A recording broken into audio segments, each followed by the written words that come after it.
Hello there, everyone. It's nice to see you. I hope you enjoyed your long weekend. Will you join me for some breathing?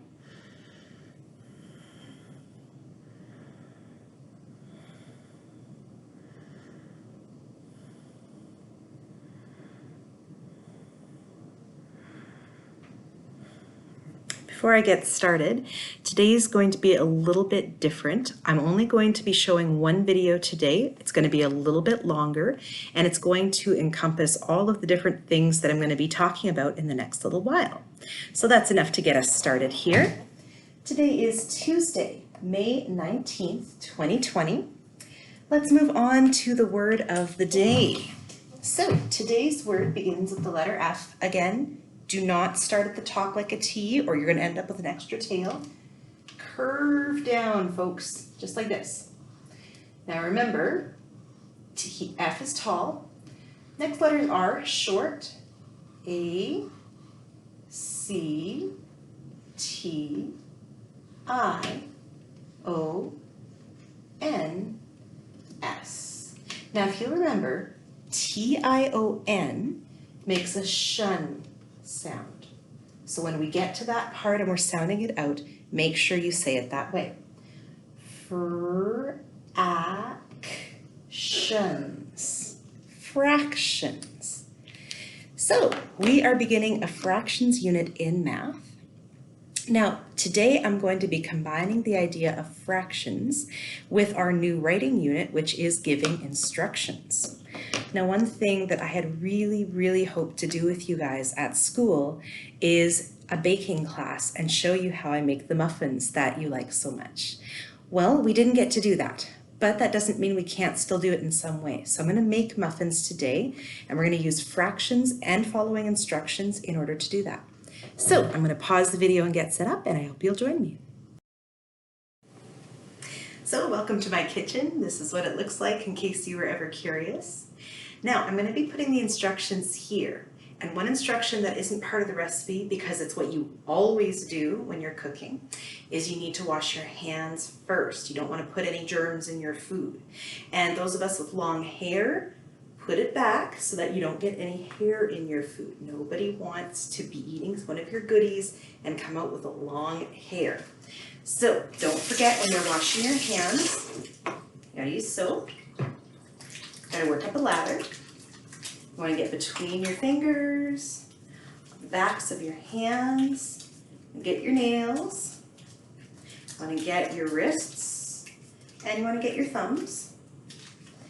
And then you rinse all that off. Now if you do each part, it should take you the 20 seconds you're supposed to do. Some of you sing happy birthday or the ABCs, that's fine. All right, so now we're going to follow step 1. And step 1 is to preheat the oven to 400. The prefix pre, by the way, just means before. So we're going to heat up the oven before we need it. So 400 degrees is what we're aiming for. I've made these so many times I can usually get them done before the oven is ready. Maybe not today because I'm going to be talking so much. Yes, I'm going to be talking. Aren't you excited? Okay, so that first instruction is finished. Let's read the next set of directions here. It says to mix 1½ cups of flour, 3/4 cup of sugar, 2 teaspoons of baking powder, and ½ teaspoon of salt. Didn't all fit on one. Okay, so we need 1½ cups. So I've got some measuring cups here. Now, usually the biggest one is the cup measure. So that's what I need first, is I need a cup of flour, which I have right here. Now, it says I need 1.5 cups. So what I need to do now is I need to get the ½ cup measure, which is right here. Now, if you've never thought about what that actually means before, what it means is that ½ cup is exactly the same as pouring 2 into 1 cup. So just to show you, if I decided to put in 2 ½ cups into this measure, you can see that it fills it up. So 2 of these is equal to 1 of these. Okay, so we've got our flour in there. Now we need 3/4 of a cup of sugar. Now fortunately, most measuring sets have a 3/4 cup measure. However, if you didn't and you have a 1/4 cup, you're in luck. If you do 3 of these, it'll fill it up. I'm going to show you. By the way, we're going to be using the 1/4 cup later. So 1, 2, and 3. There we have our 3/4 of a cup of sugar. I'll explain in a future lesson exactly what that means. So we've got our flour, we've got our sugar. Now next you'll see it says 2 and then TSP. Now TSP stands for teaspoon. Now you don't actually go and get a spoon that you use for tea. That's an official measurement. So what I've got here is I've got my 1/2 teaspoon, and I've got my tablespoon, 1/4 teaspoon, and a teaspoon. So it says we need 2 teaspoons of baking powder. So that's what I'm going to add. Now baking powder is what's responsible for making something rise. If you didn't add baking powder to your muffins, they would just sink and become like little hockey pucks. And that's not what you want in a muffin. All right. And finally, there's that TSP again. Now this is 1/2 a teaspoon of salt. So most of the time you'll have a 1/2 teaspoon measure. And that's what we have here. Here's our salt. Now I always have to be careful here. The salt comes out of these things really fast. You don't want to put in too much salt. You might think it's odd to put salt in something that's going to be sweet, but salt just adds a tiny little bit of flavor. But that's why it's important not to use too much, because you wouldn't want it to be very, very salty. Just enough to make your tongue have a little interest. All right, so as you can see, the instructions said to mix, and that's what I'm doing. You want that baking powder and the salt to get all throughout your muffins, so they will all rise and all have that little bit of flavor. And you don't want your sugar to be all in one muffin and then another one isn't sweet at all. That wouldn't taste very good. Okay, instruction number 2 is finished. Let's move on to the 3rd instruction here. Now we're going to set this aside for a second, and we're going to do some mixing in here. So I've got my measuring cup. Now these are interesting because they have all sorts of measurements on here.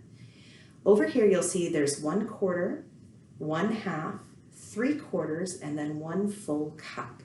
Now each of these is like dividing a cup into 4. And again, we'll do this in a further lesson a little bit more. Over here is the one that we're going to be using for this next step. You'll see that it says to do 1/3 cup of oil and 2/3 cup of milk. So over here we have 1/3, 2/3, and 1 cup. Okay, so I'm going to do this in an interesting way, which may not make a lot of sense at first, but I hope that you'll understand. I'm going to get the ingredients I need from the fridge. Pause. I didn't want to get them out till I was ready. You don't want your milk and your eggs and stuff to get too warm. Okay, so what I'm going to do is I'm actually going to do the milk first. Now the milk is supposed to be 2/3 of a cup. So I'm going to pour this in.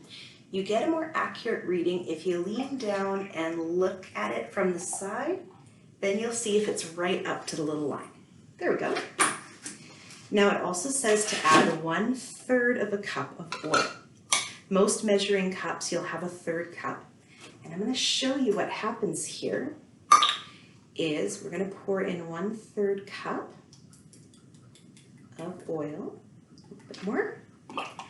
And then if you look at the measuring cup, you will see, of course it's a little hard to see from far back.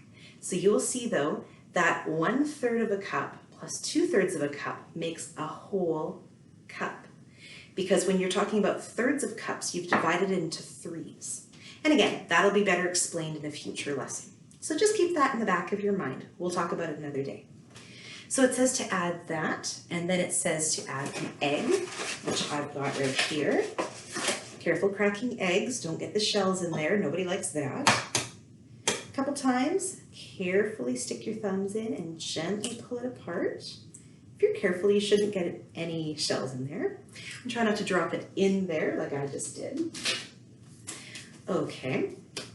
And then it says to add 2 teaspoons of vanilla. Now, I'm gonna be honest, I almost never measure because I like vanilla, I just put in a block.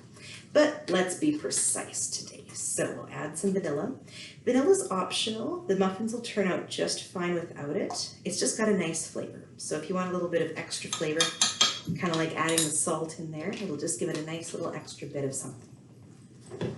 So I'm going to use this same fork I used to mix the flour and stuff. No reason not to, it's all fine. So we're just going to mix this just to make sure that the egg yolk gets all mixed in, because you don't want one of your muffins to have an egg yolk in the middle of it, not what we're going for. So here we go. All right, we have mixed those. Done with step 3. Moving on to step 4. All right, now step 4, we are going to combine the dry ingredients and the wet ingredients. That's what people call them. See, these are the dry ones. There's no moisture in there. It's just powders. And these, of course, are the wet ingredients. All right, you know what? My counter is just so messy. I'm going to put a couple things away. So pause. There we go. All cleaned up. Best advice my mom ever gave me in the kitchen is good cooks always clean up. Drove me crazy as a kid because after I was done baking, I didn't want to clean up. I want to go do something else. But I got to admit, it makes the kitchen nice and neat. So let's follow the instructions here. We're going to mix these together. Now, sometimes in videos you see people pull out like fancy mixers and they kind of blend things up for a long time. I do have an, now see, the oven is ready. I'm not ready myself. Usually I would be in the oven by now, but that's okay because we're doing this on our own time. I do have a mixer, but it's actually better to mix something like muffins by hand. If you mix it too much, it's going to get kind of tough, and you don't want tough muffins. But if you make these, do be careful. Try to get to the bottom of the bowl because you're going to have little batches of flour down there, and you don't want bunches of flour in your muffins. It'll be all powdery and gross in your mouth. So when it's nicely mixed, you'll see just a teeny little bit of extra flour that isn't quite mixed in, but just a tiny bit. You'll have lumps, that's fine. They will all work themselves out. Okay. Step 5. Now this is where I love to do some experimenting. Now this one's going to be fairly basic. I'm just going to add a cup of blueberries. However, you could do almost anything with this muffin batter because it's so basic. So I am going to add blueberries because I was lucky enough to find fresh blueberries at not too bad a price. And my baby loves blueberries, so she is very, very happy that I managed to find them. And so does Mr. Cron. So it worked out well for everybody. So I'm going to put them into our muffins. But you could use whatever you have on hand. Another one I really like to do is I like to add some cinnamon and some other spices to the dry ingredients. And then when it's time to mix this up, I actually add some raisins instead. And I know not everybody likes raisins, but I love raisins. And if you do too, it makes a raisin spice muffin, which is really tasty. Another thing you can do is if you have an apple, you can chop up an apple into small pieces and again put some cinnamon and spices into the dry ingredients, and then you've got some apple spice muffins, which are good. Another really good one, if you happen to have chocolate chips and some cherry, oh, chocolate cherry is very yummy for muffins. So you can experiment with that if you decide to make your own. I'm just going to go with classic blueberry.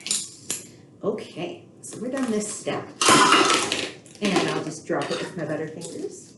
I'm kidding, there's no butter. You could use butter in this, but we used oil today. Now you're supposed to put about a 1/4 cup batter into the muffin liners. So I didn't do this yet, but what you want to do is put liners in your muffin tray. Now here's where you can also get a little creative. Because right now, of course, we don't always have the usual things we would need. A while ago, I ran out of muffin liners. Now, if you have a muffin tray, you can also just bake them in the tray, but you have to grease it first with some butter or some oil or some cooking spray. If you don't want to do that, or you don't have one of these muffin trays, you can actually bake these as big cookies. I've done that before. So you just make sure that the pan is greased, or you put some parchment paper, and you put the same amount on the paper. It'll spread a little, but it'll be okay. And then you just bake it like that until it's nice and brown, and it's like muffin cookies, and they're really good too. But I've got everything I need to make regular muffins, so we're gonna do that. So remember, back here was my 1/4 cup, which I used to show you that you could add 3 to the 3/4 cup. So now it says about a 1/4 cup. So that means I don't have to measure exactly. I can just scoop about the right amount and put it in. Now, speaking of substitutions and making do, right now you can't always run to the store every time you're out of something, or maybe you're you just don't have the cash on hand to go and buy a whole bunch of fancy ingredients. That's where you can also get creative, because muffins are really forgiving. They will usually turn out even if you make some substitutions. So let's say, for example, that you have no milk. Okay, well, maybe you have yogurt. Yogurt will work just as well. Maybe you have cream. I've used cream before. So there are some variations you can try on that. So another idea too, if you're out of oil, I mentioned before you could use butter. That would be absolutely fine. One time when I was really stuck trying to make a cake and I didn't have milk or oil, what I did was I happened to have a can of coconut milk. And coconut milk is interesting because it has sort of a creamy part to it, which is like which kind of acts like an oil or a butter. And it also has the milky part, which acts like the milk. And it made really nice muffins. So that's another thing you could do if you happen to have that on hand. So there's lots of ways that you can experiment with these. Don't go too crazy. I mean, you can't replace flour with butter or something like that. But all right. So as you can see, I've put about a 1/4 cup into each muffin. And let's get on to our final instruction, which is bake for 20 minutes until brown on top. And we'll get to the enjoy part later, because when they come out, they'll be hot. So these are going to go into the oven. And I'm going to set the timer for 20 minutes. And now we just have to wait and see. All right, I've followed my mom's advice and cleaned up after myself, and the muffins are just in the oven baking, so we'll be able to see them in just a moment. So I hope you have enjoyed being a part of this cooking lesson, and I hope you learned a few things about following instructions and also about fractions. We're going to be learning more about that in the next week or two, so I look forward to sharing that with you. Now stay tuned, and I will have a muffin in my hand in one moment. Here we go, a finished muffin. It just came from the oven. It's extremely hot, which is why I'm holding it with a paper towel. But as you can see, it's browned nicely around the edges, a little bit golden on top. That's how you know it's done. They turned out well. I'm not going to eat it right this second because, again, it's very hot. But I hope you enjoyed joining me as we made those today. I'm going to put the ingredients and instructions in the description for today. So if you want to give it a try, you can do that. And I hope you enjoyed doing that with me today. Have a great day. Bye now.